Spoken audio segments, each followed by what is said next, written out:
ಬಸವ ಗುರುಪೂಜೆ ನೆರವೇರಿಸಿ ಇವತ್ತಿನ ಈ ಗೋಷ್ಠಿಗೆ ಚಾಲನೆ ನೀಡಿದ ಶರಣ ಶಿವ ಲೋಖಂಡೆ ಕಾರ್ಯಾಧ್ಯಕ್ಷರು ಬಸವ ಜಯಂತಿ ಉತ್ಸವ ಸಮಿತಿ ಭಾಲ್ಕಿ ಅವರಿಗೆ ಈಗ ಪೂಜ್ಯರಿಂದ ಗೌರವಾರ್ಪಣೆ.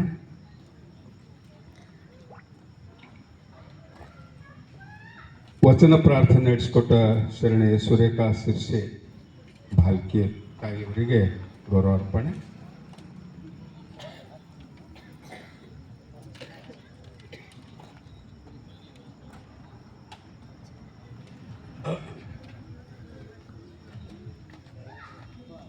ಈಗ ಪರಮ ಪೂಜ್ಯರ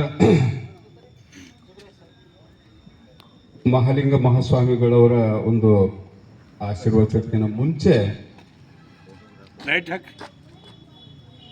ಇವತ್ತು ಬಸವ ಗುರುಪೂಜೆ ನೆರವೇರಿಸಿದ ಶರಣ ಶಿವ ಲೋಖಂಡೆ ಅವರು ಒಂದು 2 ನಿಮಿಷ ಮಾತಾಡ್ತಾರೆ. ಆಮೇಲೆ ಅಧ್ಯಕ್ಷತೆ ವಹಿಸಿದ ಸಿದ್ದರಾಮಪ್ಪ ವಂಕೇರು ಒಂದು 2 ನಿಮಿಷ ಮಾತಾಡ್ತಾರೆ. ತದನಂತರ ಪೂಜ್ಯರ ಆಶೀರ್ವಚನ ನೀಡ್ತದೆ.